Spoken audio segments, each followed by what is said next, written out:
Hey, hello folks. Today we're putting some Dirt King fabrication upper control arms in my 2018 TRD Tacoma Sport.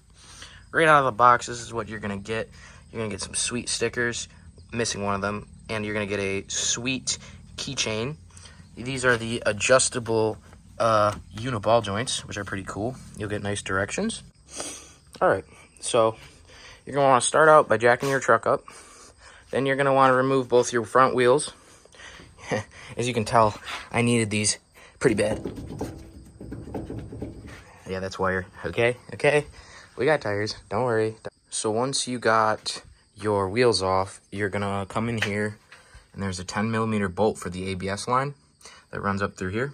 You're going to take this off. This whole bracket will come off, and this whole piece is actually going to get zip tied up out of the way because the kit, believe it or not, it comes with zip ties.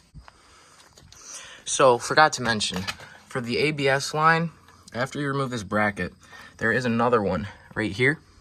You take that 10mm out, that'll disconnect all of this. You don't have to take this one out, but if you do, you give yourself a little more movement with this brake line when you're, trying to do what you gotta do. So, it's up to you. Take it out if you want. I don't care.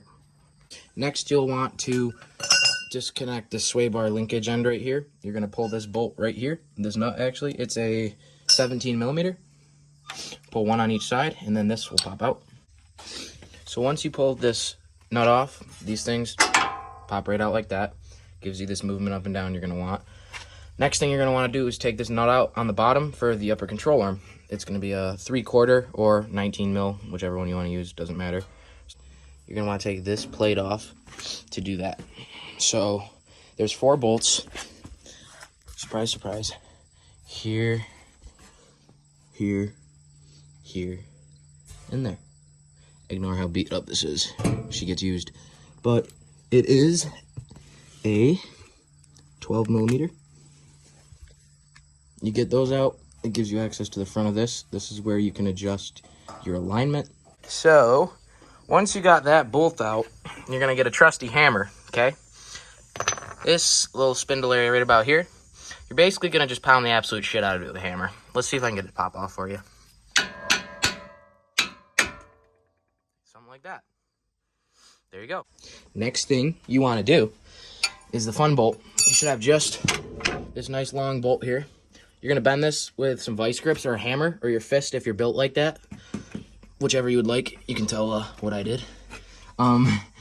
Yeah, so basically, you're probably going to want to wrench, take this nut off, because then you slide this whole entire bolt that way.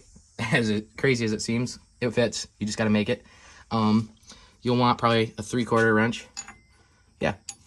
So, here's probably what you'll want if this is your first time doing this, because it can be a bit of a pain in the ass.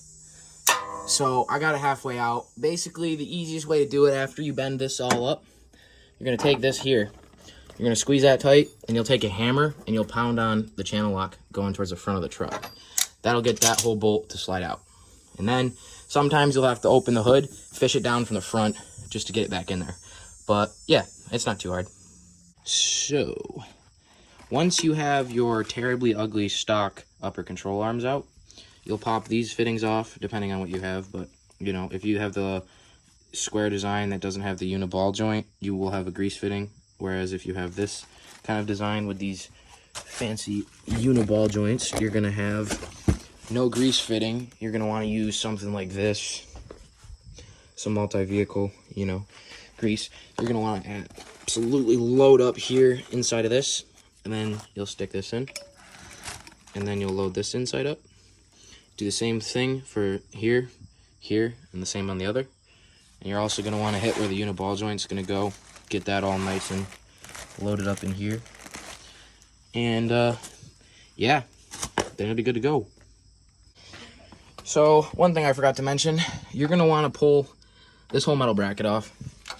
I'll show you on the other side. I haven't done it on that side, but it just yanks off. There's no securing fastening or anything. It just sits in some little grooves. But you can see on this side I pulled it off because you're going to zip tie this to your new control arm.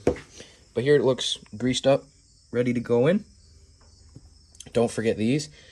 One on each outside.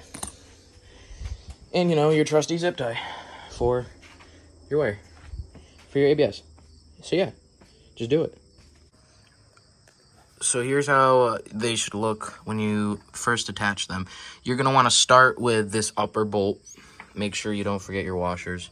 And, yeah, once you have that in, you'll hop down here. And you'll want to take this little boy here for your sway bar linkage. Throw that in here. Come on now. You get the memo. I ain't doing it one-handed, you know. Jeez. Wide camera on this 0.5 lens. So once you have your upper control arm in, the scary part, putting in the uniball joint. I don't know if it's scary. It's just my first time, so you know I was a little scared. Make sure you grease it up. You're going to drop the top half in first. Then you'll put in this beautiful piece. It'll slide right up in here. Make sure, this way, make sure you get this thing in there deep. And then you'll throw a washer on, and then you'll throw on this nut. But make sure you know, grease the absolute piss out of it. And yeah, once you got that in, you can connect it into the spindle here, put the washer and nut on the bottom, and you're good to go. So here's how it'll look when it's in there. You're gonna wanna drop in your uniball, connect it to your spindle. Make sure you have the jack up as you're tightening it, just to make sure you don't put strain on this. Then, you know, throw back in this nut to put in your sway bar linkage. Then you're gonna wanna zip tie this to your control arm to keep it out of the way, and check it for clearance as you're up and down. And then you'll go back through and tighten everything. These are 85 foot-pounds of torque. This is 100 for the spindle. And if we're being honest, the rest of the shit don't matter. Those are really the important things you're going to want to have torque down. But I mean, you know, as long as you get everything else tight, you'll be good. But yeah, I'll show you how it looks when everything's all in it and it's all back together. So here's how she looks all done and buttoned up. All that's left to do now is throw the wheel on. But this is how they look inside of the truck. Well, boys, here she looks all done and finished. Ignore the fact that those shot tires are still in there. I have other ones, but yeah, so there it is all done. I forgot to mention, you're going to get an added inch of travel up and down both ways, so that's cool. But yeah, that'll end the install here. It was pretty easy. Didn't take me very long, and I'm stupid, so if I can do it, you can do it.